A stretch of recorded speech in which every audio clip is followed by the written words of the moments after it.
제가 초등학교 다닐 때요. 초등학교 때 그 실험하는 시간이 있거든요. 실험하는 시간이 있었는데 그때 아주 재밌는 실험을 했습니다. 지금도 기억이 나는데요. 리트머스 시험지라는 게 있더라고요. 리트머스 시험지라는 게 있는데 이거는 산성하고 알칼리, 염기성을 이게 구분하는 그러한 시험지 종입니다. 종인데 그걸 산성 물질에다 대면 이 푸른 거하고 좀 붉은 게 있는데 푸른 거를 산성 물질에다 대면 이게요 빨갛게 변해요.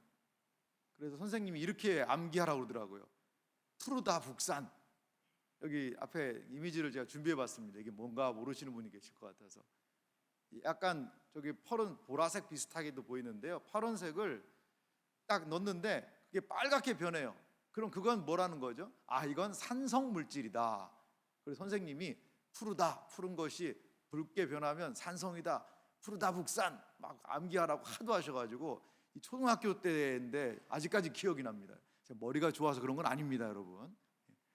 이 리트머스 시험지를요 어떤 물질에다 대면 이게 알칼리성인지 산성인지 그것을 알 수가 있는 거죠. 그래서 그걸 시험지라고 합니다. 시험지. 리트머스라는 그 용액을 저 종이에 묻혀가지고 말립니다.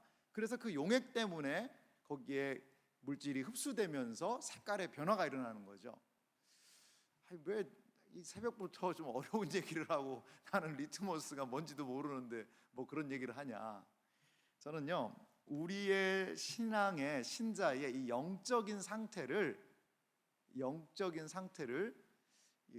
구분할 수 있는 그런 시험지가 있는 것 같아요. 이 리트머스 시험지처럼 우리의 이 영적인 상태를 좀 분별하고 구분할 수 있는 저는 기준이 있다고 봐요. 그게 뭘까요, 여러분? 나의 영적인 상태가 참 좋다. 나는 요즘에 영적 상태가 좀 안 좋은 것 같아. 그것을 분별할 수 있는 여러분 기준이 뭘까요?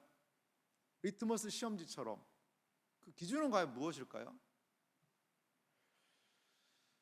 저는 그 기준이요 하나님의 말씀이 들리느냐 지금 들리지 않느냐, 그것이 이 우리의 분별에 가장 중요한 저는 수단이라고 봐요. 우리 신자가 자기의 영적인 건강을 체크할 수 있는 가장 중요한 것이라고 봅니다. 하나님의 말씀이요 계속적으로 들려요. 계속적으로 하나님의 말씀이 내 귀에 들린다라는 것은요 굉장히 영적인 상태가 좋은 겁니다. 영적으로 건강한 거예요. 스스로 진단해 보시기 바랍니다. 하나님의 말씀이요 근데요 잘 들리지 않아요?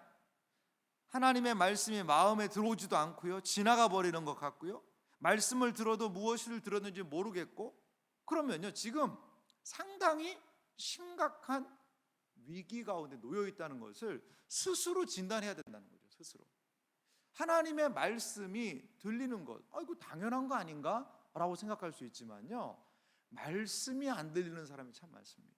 제가 이제 섬겼던 한 청년이 있는데요, 그냥 교회만 왔다 갔다 하는 거예요. 교회 오면 졸고, 물론 그 청년은 일이 좀 고된 일을 했어요. 3교대 일을 하고 큰 대학병원에 간호사로 일을 하는 그런 청년이었거든요. 그러니까 늘 피곤한 거예요. 늘 3년을 교회를 다니는데 봤더니 뭐 계속 조는 거예요. 그래서 저렇게 하면 안 되겠다 싶어서 제가 1대1로 좀 말씀도 좀 나누고 남는 비는 시간에 와서 교회에 와서 성경 공부도 같이 하고 그랬는데요, 한 6개월 정도 성경 같이 말씀을 나눴더니 이 지체에게 변화가 일어났어요. 그래서 무슨 변화가 있냐 했더니 목사님 요새 말씀이 들린다는 거예요. 말씀이 내 귀에 들린다는 거예요. 여러분 귀가 있으면요 다 들리죠. 귀가 있으면 들립니다. 그런데 그동안 안 들렸다는 거죠.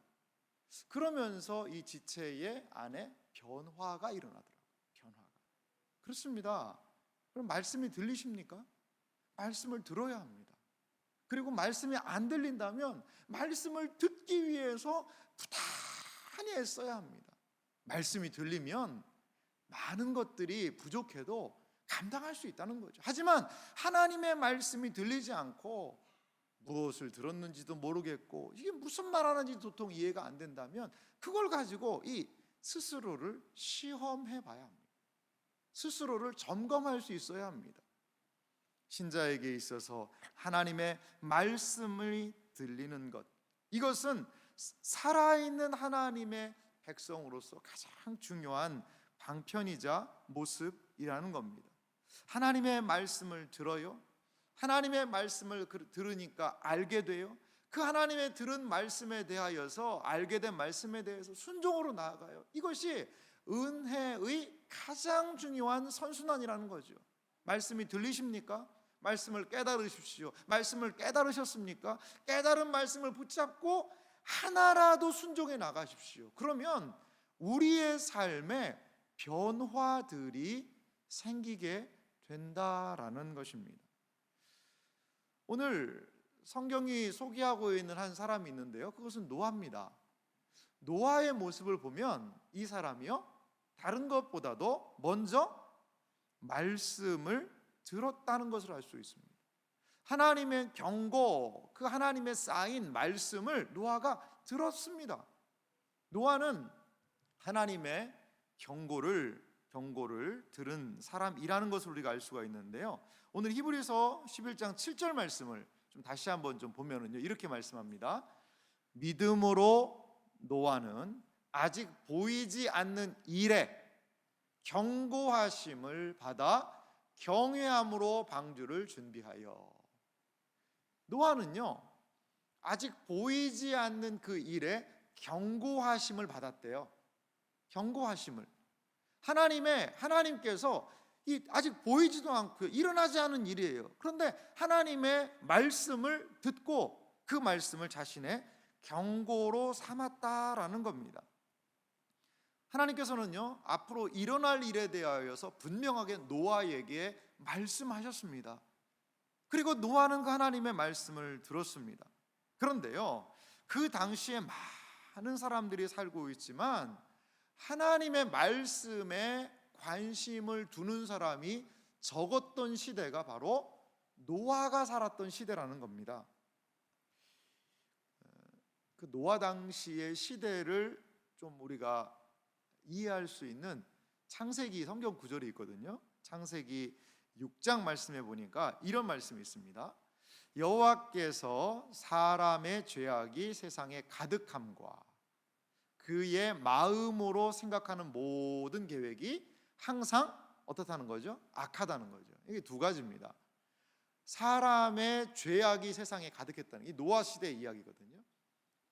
그런데 그 세상에 죄악이 가득한 것의 이유는 뭐냐면 그의 마음으로 생각하는 모든 것들이 항상 악했다는 거죠.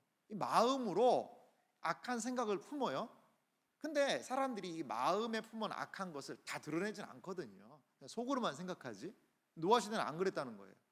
이 마음의 모든 계획이 항상 악한 것을 가지고 있고 그것이 죄악으로 세상에 드러나서 세상이 가득 차버린 그러한 상태였다는 겁니다.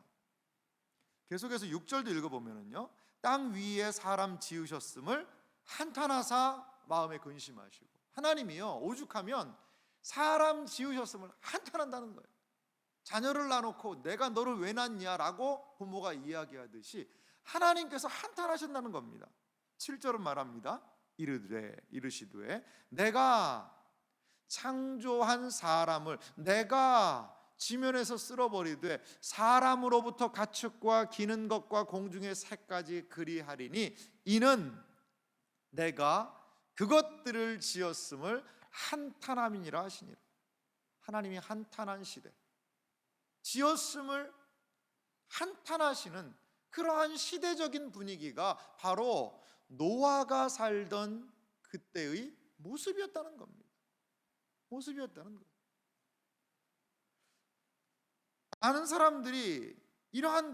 많은 사람들이 자기 마음대로 살고 그 속에 품은 악한 생각들을 드러내는 그러한 시대적인 분위기 속에서 노아는요, 어떻게 살았다는 거죠?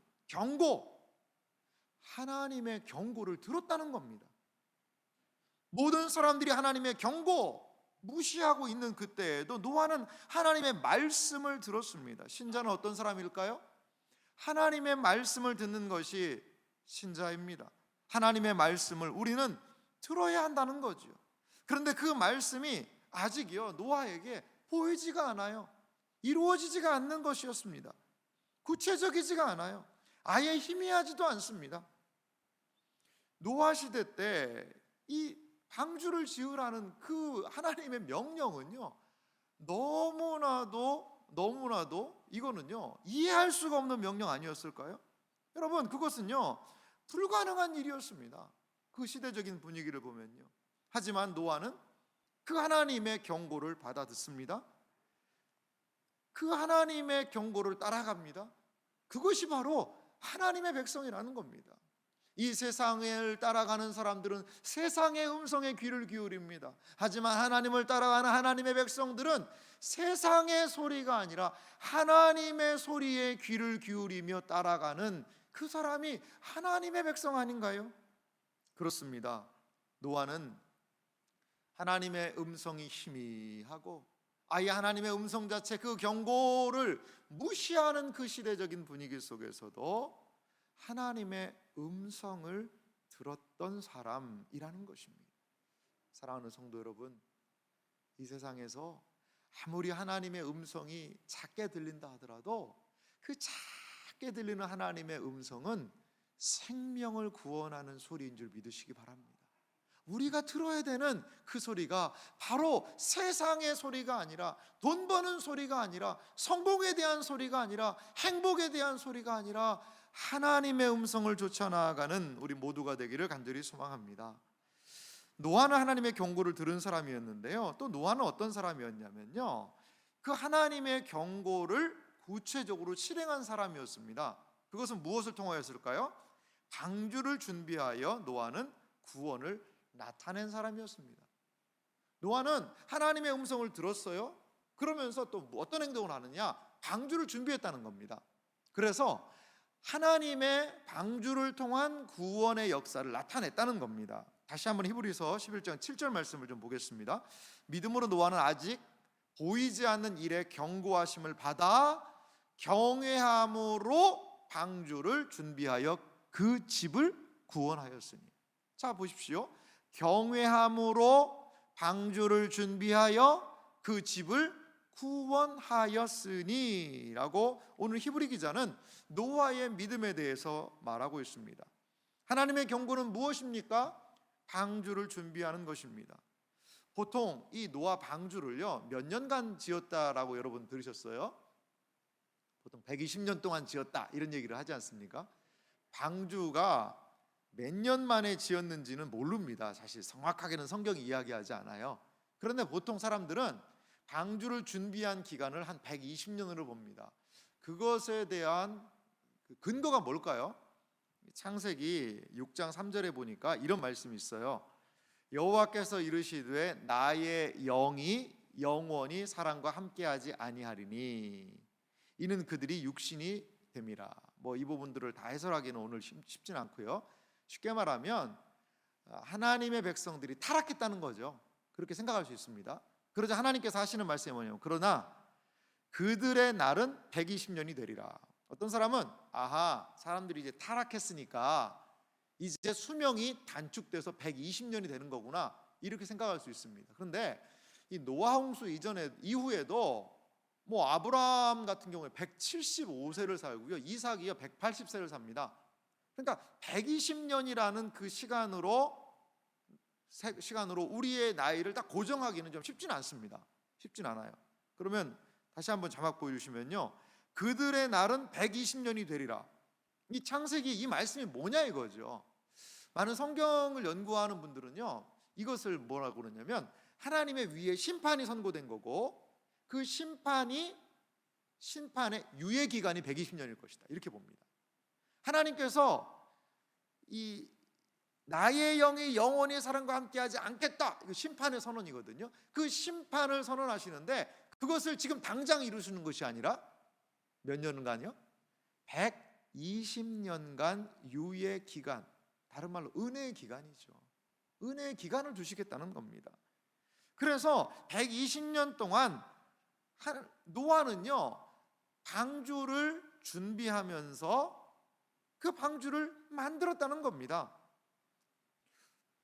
오늘 히브리서의 말씀에도 보면 이 방주를 준비했다라는 표현이 있어요. 근데 무엇을 가지고 준비했냐? 경외함으로 준비했다는 겁니다. 경외함. 이 경외함이라는 단어가 성경에 너무나도 중요한 단어입니다. 하나님에 대한 가장 중요한 태도가 저는 경외함이라고 봐요. 경외함이란 뭘까요? 경이라는 것은요, 그 안에 공경이라는 의미가 있죠. 경 안에는 사랑이 있어요. 사랑. 그 대상에 대한 사랑이 있습니다. 왜는 뭘까요? 왜? 두려움이죠. 두려움. 그래서 경외를 문자로 좀 직설적으로 풀면 경건한 두려움입니다. 경건한 두려움. 하나님을 사랑해요. 그런데 함부로 하지 않아요. 두려움이 있어요.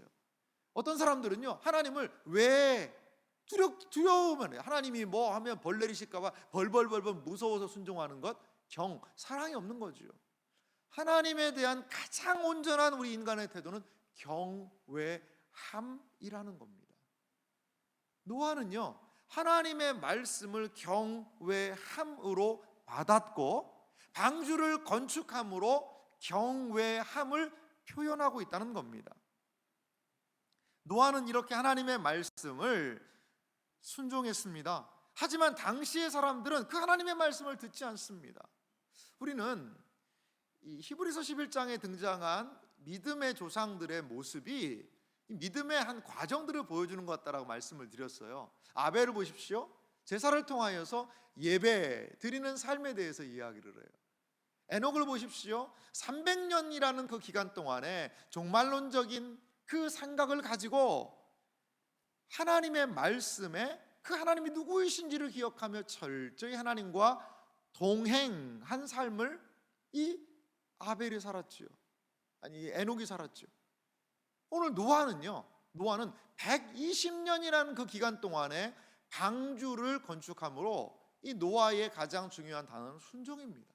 철저하게 하나님의 뜻을 경외함으로 순종했다는 겁니다.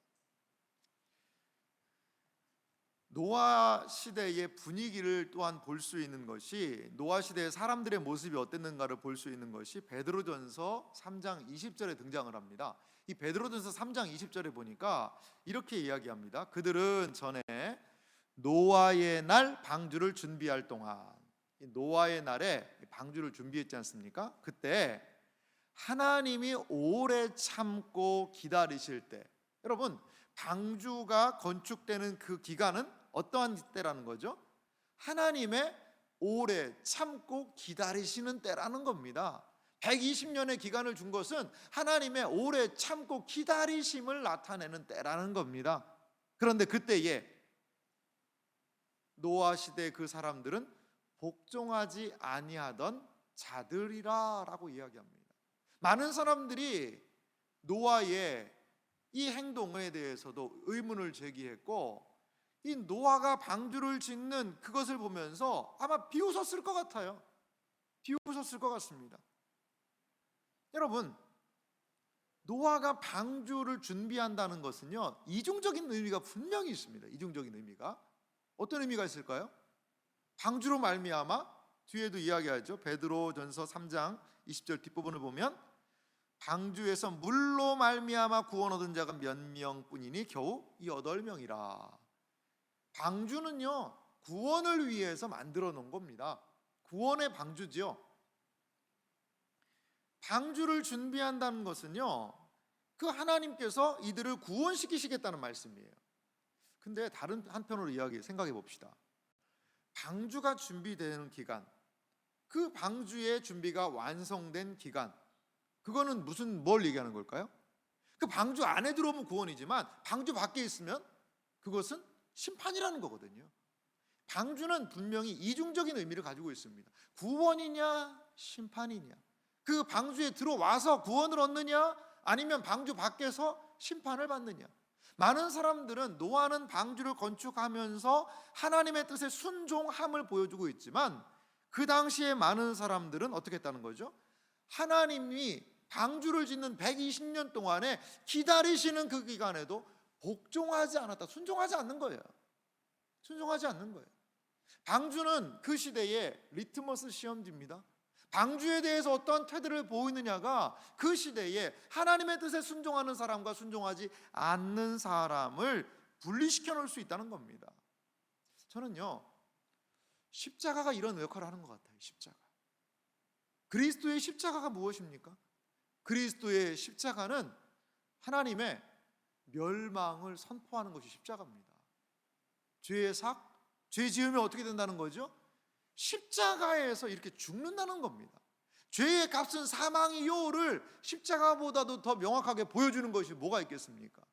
십자가는 죄를 지으면 이렇게 갈기갈기 찢어서 죽어야 된다는 죄의 값을 보여주고 있지요.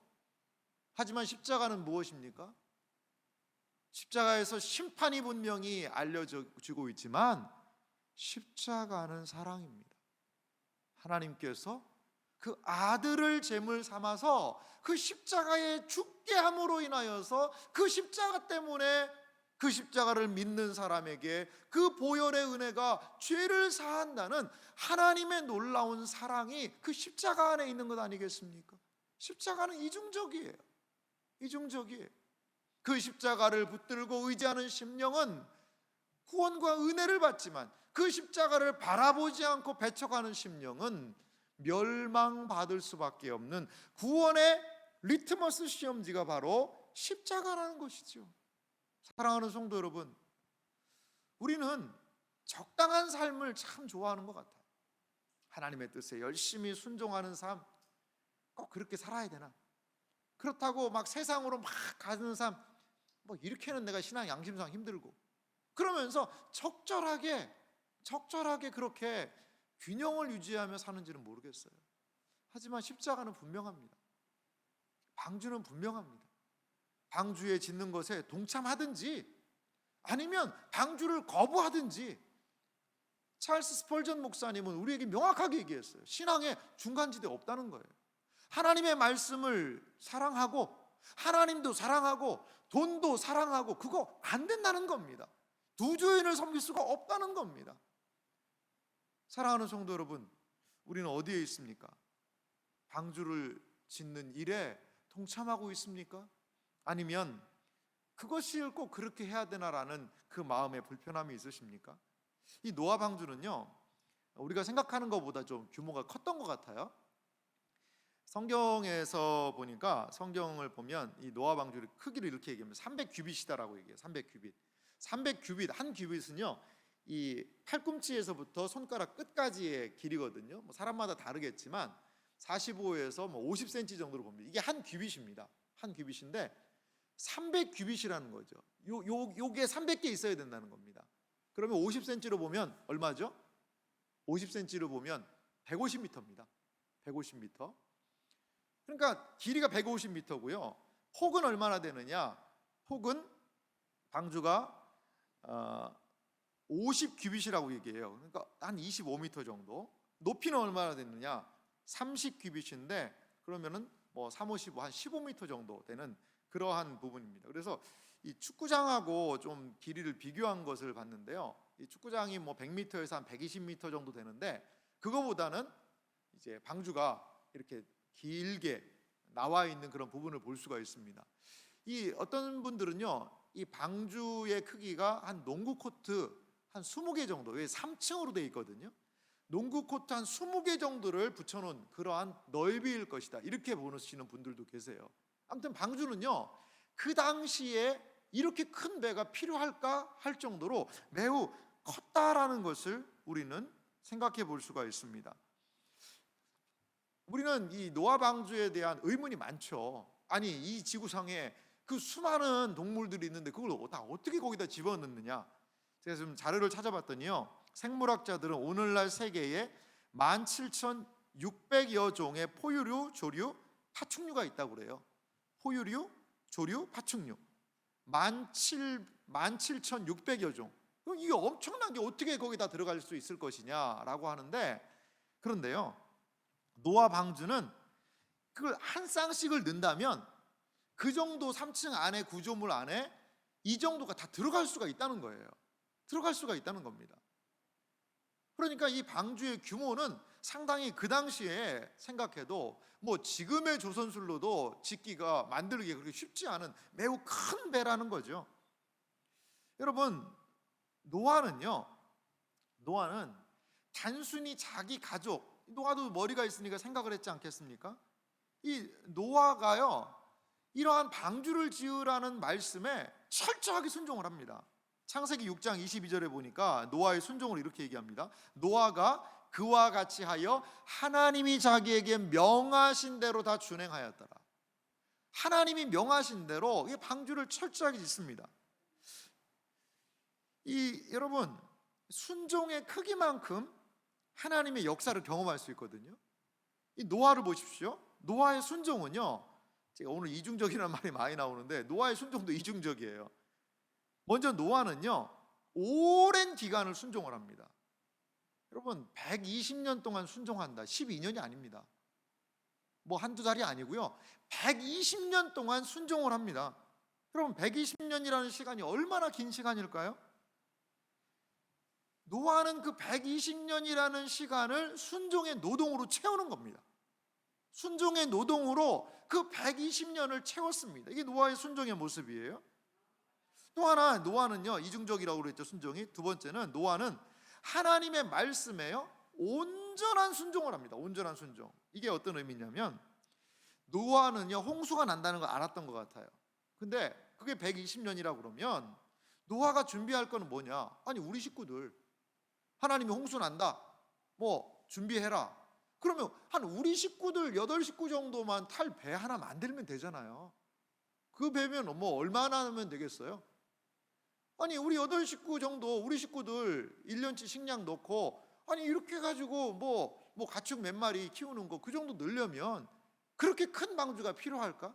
하나님, 아니 그렇게 큰 거를 만들어야 됩니까? 저는 그런 걸 보지도 못했고, 사실 이 노아가 사는 지역에서 아마도 사람들은 바다, 이 방주, 그걸 띄울 수 있는, 이 방주를 왜 만들어요? 물에 띄우려고 만들잖아요. 바다까지 가려면 한 100km 이상 거리가 떨어졌을 것이다. 사람들 그렇게 얘기를 합니다. 그러니까 방주를 육지에다 만들어 놨는데, 그것도 엄청나게, 그 세계에서 가장 크게 만들어 놨는데, 그 당시 노아 시대 말입니다. 이거를 바다까지 한 100km가 넘게 끌고 가서 거기다 띄워야 되는데, 그러니 얼마나 노아가 조롱을 받았겠어요. 그리고 그 방주를, 아니 우리 식구 정도 살면 타면 되지 뭘 그렇게 크게 만들어야 되나? 근데 하나님께서 크게 만드시래요. 만들라고 얘기하세요. 노아의 순종은요, 하나님의 보이지 않는 그 뜻에 철저하게 순종합니다. 그래서 그렇게 철저히 순종하니까 어떤 결과가 일어났죠? 노아의 가족뿐만이 아니라 그 지구상에 있는 모든 동물들까지도 구원받는데 이 방주가 쓰임 받잖아요. 순종의 크기만큼 하나님의 역사를 감당할 수 있다는 것을 믿으시기 바랍니다. 그냥 내 생각으로요, 하나님께서 하시는 그 말씀을 재단하고 판단해서, 아이 하나님, 한 8명만 탈 수 있는 그런 배 저 만들래요. 하나님 뜻에 제가 순종합니다. 순종하는데 그렇게 큰 배는 아무리 생각해도 납득도 안 되고 이해도 안 되고 필요 없을 것 같습니다. 8식구 정도 탈 만한 그러한 배 하나 제가 아주 튼튼하게 만들겠습니다 라고 이야기하지 않습니다. 하나님의 말씀이면 희미해요? 잘 모르겠어요? 보이지 않아요? 하지만 철저하게 그 뜻에 순종하고 있는 그 노아, 그 사람을 우리는 볼 수 있습니다. 120년이라는 그 순종의 기간, 방주라는 엄청나게 큰, 다 이해하지도 않는 그 구조물, 그 두 가지를 노아는 순종으로, 하나님을 경외함으로 채웠던 것을 우리는 볼 수 있습니다. 창세기는요, 노아가 이렇게 순종할 수 있었던 한 이유를 우리에게 소개를 해줘요. 창세기 6장 8절 말씀인데요, 같이 한번 이 새벽이지만 읽어보도록 하겠습니다. 그러나 노아는 여호와께 은혜를 입었더라. 아멘. 사랑하는 성도 여러분, 하나님께서는요, 순종할 힘을 허락해 주십니다. 그것은 무엇입니까? 은혜입니다. 은혜를 받아야 하나님의 온전한 뜻에 순종할 수 있는 것이지요. 우리가 순종할 수 있도록 하나님은 힘을 공급하십니다. 그것이 바로 은혜입니다. 하나님의 말씀이 들리고, 또한 그 들린 말씀이 믿어지고, 그 말씀이 믿어지니 그대로 살게 되는 것, 그것이 여러분 은혜임을 기억하시기 바랍니다. 이 세상의 신자가 살아가는 방식이요, 바로 이것이요. 이것입니다. 하나님의 말씀이 들리고 그 말씀이 믿어지고 그 말씀을 따라서 순종하는 삶, 그것이 은혜의 삶 아니겠습니까? 여러분, 세상 사람들이, 하나님을 알지 못하는 사람들이 우리가 신앙생활하는 모습을 보면 뭐 노아가 방주 짓는 것까지는 아니지만 잘 이해가 안 될 거예요. 이 새벽에 가장 고난 잠을 자는 이 새벽 시간에 나온다는 것도 참 희한한 일이고요. 뭐 세상 말로 일요일 날 교회 한번 가는 거야, 뭐 그럴 수 있겠다라고 생각을 하지만 그 신자의 삶이 이해가 안 될 거예요. 특별히 요즘에 물질 만능주의적인 시대 아닙니까? 교회에 근데 헌금까지 한대요. 헌금까지 11조를 드린대요. 11조를. 이게 이해가 됩니까? 이해 안 됩니다. 어떻게 지금 나 쓸 돈도 없는데 10분의 1을 떼가지고 하나님께 드린다? 이거는요, 이해할 수 없는 일입니다. 세상은 결코 감당할 수 없는 일 아니겠어요? 그런데 우리는 믿습니다. 무엇을? 하나님께서 명하신 것을 순종으로 나아간다. 재물의 주권은 하나님께 있는 거고 하나님께서 주셨다는 것을 나는 인정한다. 그래서 10의 1조를 떼서 하나님의 이 재물의 주인은 하나님이시라는 것을 인정하면서 사는 거거든요. 이거는 노아 시대 노아가 방주 짓는 것 같이 세상 사람들은 어리석은 행동으로 볼 수밖에 없다는 겁니다. 하지만 우리는 그것을 통하여서 하나님에 대한 믿음, 하나님의 말씀을 따라 살아가는 그런 삶을 드러내 보이는 것 아니겠습니까? 신자의 삶은요, 이 세상 사람들이 다 이해할 수 없습니다. 그리고요, 만약에 이것을 억지로 하라고 그런다면 하겠습니까? 혹시라도요, 헌금 생활하는데 이 헌금 안 하면 하나님이 내 사업 다 흔들어가지고 다 털어갈까 봐 내가 이거 억지로 한다 라고 하면 조금은요, 헌금 생활 하나님의 은혜가 나한테 찰 때까지, 이런 표현 참 잘해야 되는데요. 말을 잘해야 되는데 좀 천천히 하셔도 됩니다. 억지로 막 벌 받을까 봐 하는 그거는 하나님 기뻐하지 않으세요. 자원하는 마음으로 하라고 그랬거든요. 그렇게 해서 하나님한테 벌 받을까 봐 벌벌 떨면서 아깝지만 내면요, 그거 하나님 기뻐하지 않으세요. 은혜를 받아야죠. 그게 신앙생활이, 그게 기쁨이 있겠습니까? 고통이죠. 하나님께서는 우리에게 순종할 만큼 은혜를 주신다는 것을 여러분 믿으시기 바랍니다. 순종하십시오. 그런데 은혜를 구하십시오. 그리고 은혜 가운데 기쁨으로 순종하십시오. 노아가 120년 동안 방주 지으면서 날마다 이 방주는 언제 완성하는 거야? 크기는 진짜 엄청 크네. 아이고 이거 어떻게 하라는 거야? 날마다 불평하고 원망하고 언제 이거 완성되나? 그렇게 했을까요? 저는 그러지는 않았다고 봐요. 날마다 은혜를 주시고 날마다 하나님께서 함께 해주시고 방주를 짓는 노아를 위로해 주시고 사람들은 조롱하고 그거 왜 그러느냐 막 사람들이 노아를 비웃고 비난하는 그때에도 무릎 꿇고 기도하면서 하나님의 은혜 속에 그 사명을 끝까지 완수할 힘을 달라고 그렇게 하지 않았을까요?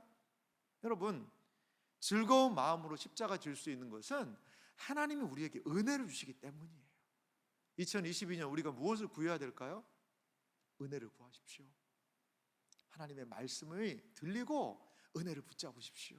그러면 무슨 일이든 감당할 수 있을 줄 믿습니다.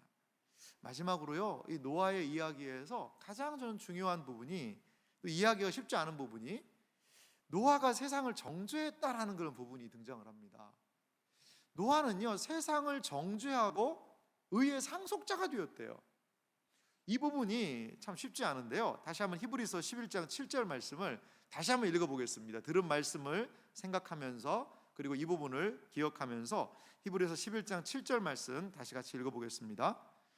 믿음으로 노아는 아직 보이지 않는 일에 경고하심을 받아 경외함으로 방주를 준비하여 그 집을 구원하였으니 이로 말미암아 세상을 정죄하고 믿음을 따르는 의의 상속자가 되었느니라. 아멘. 여기에 보면 노아의 행동에 대한 평가가 등장을 합니다. 그것은요, 이로 말미암아 세상을 정죄하고 라고 이야기합니다. 여러분, 정죄가 무슨 뜻이죠? 야, 너 죄 졌어. 너 그거 잘못한 거야. 너 왜 이렇게 했어? 그 정죄입니다. 당신은 이러이러한 죄를 졌습니다. 그러니까 벌금 얼마 내시오. 그게 정죄죠. 노아가요 세상을 정죄했대요.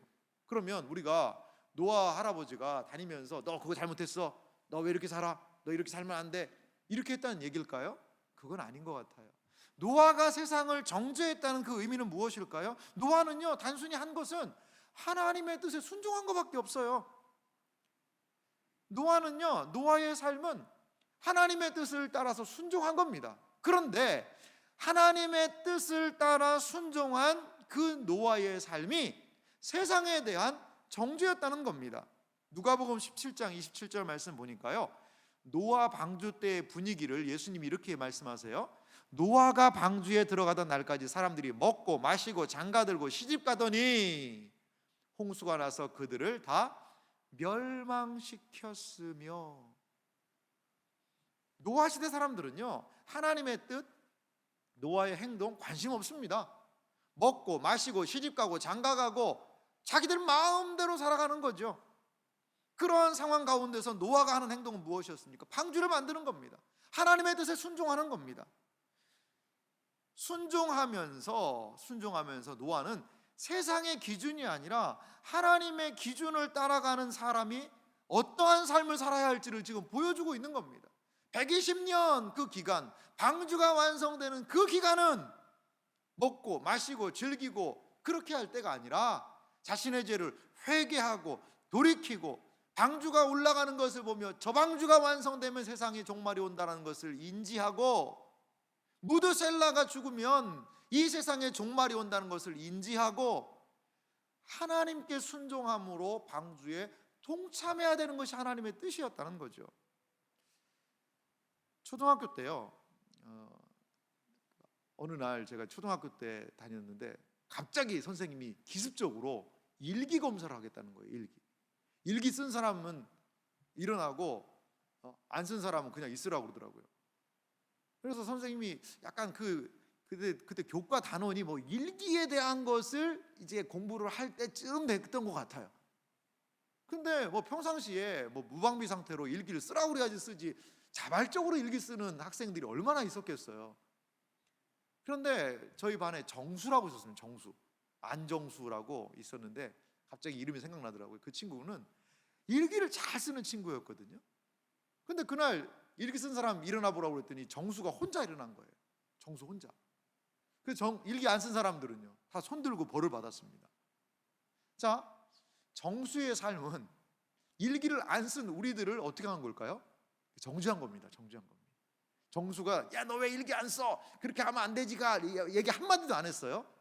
근데 정수가 일기를 쓰면, 학생으로서 일기를 그때 선생님이 쓰라고 얘기를 했으니까 학기 초에 그 일기를 쓰는 것은 선생님의 뜻을 따르는 삶이었고, 일기를 안 쓴 우리들을 그 일기를 씀으로 정죄했다는 겁니다. 이게 무슨 의미인지 좀 이해가 되십니까? 그러니까 선생님이 그 일기를 썼냐 안 썼냐를 이 기준, 정수를 보면서 우리들을 평가해 주셨거든요. 마찬가지입니다. 노아가 지금 그 당시 사람들을 정죄했다는 것은요 하나님의 기준을 노아를 통해 보여주고 계신 거거든요. 사랑하는 성도 여러분, 신자가 이 세상을 살아갈 때 어떻게 살아야 되겠습니까? 신자가요 선행을 하면서 살아가야지. 하나님 보시기에 온전한 신자의 선행은요 그리스도의 말씀을 인정하지 않는 세상의 부당함을 폭로하는 것입니다. 우리 신자들이 이 세상을 살아갈 때 착한 행동을 하고 선행을 하는 것은요 부당하게 하나님의 법에 순종하는 세상을 드러내는, 폭로하는 겁니다. 정죄하는 것입니다. 우리는요 아이고 예수님 믿으니까 착하게 살아야지, 그게 아닙니다. 우리가 하나님 보시기에 온전하게 행동하고, 우리가 하나님 보시기에 온전한 삶을 살고, 하나님 보시기에 온전하게 선행을 하고 너희의 착한 행실을 보고 사람들이 하나님께 영광을 돌리게 하라는 그 말씀처럼 하나님의 말씀을 따라 선행으로 나아가는 그 행동은 세상을 정죄하는 행동, 하나님의 뜻에 거슬려서 사는 사람들에 대한 하나님의 정죄라는 것입니다. 노아는 모두가 다 불순종하고 있는 그 시대 속에서 하나님의 뜻에 순종함으로 세상을 정죄하는 삶을 살았다라는 겁니다. 사랑하는 성도 여러분, 하나님의 뜻에 순종하는 삶은 해도 되고 안 해도 되는 것이 아니라 하나님께서 이 세상에 두고 싶으신 모습이라는 거죠.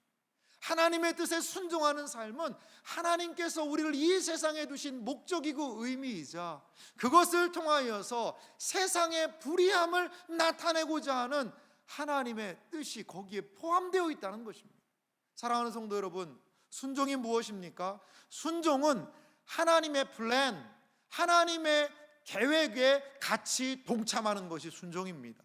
순종은 그냥 해도 되고 안 해도 되고, 순종하면 복 받고 뭐 안 하면 그냥 그런 대로 살고가 아니라, 우리는 순종을 통하여 노아가 하나님의 위대한 계획 안에 포함되어 그 계획을 이루는 사람이 되었듯이, 우리는 순종을 통하여 하나님이 이 세상에 하시고 싶어 하시는 그 일의 동참자요, 하나님의 그 계획에 참여자요, 그 계획을 이루는 방편이 될 수 있다는 것을 여러분 믿으시기 바랍니다.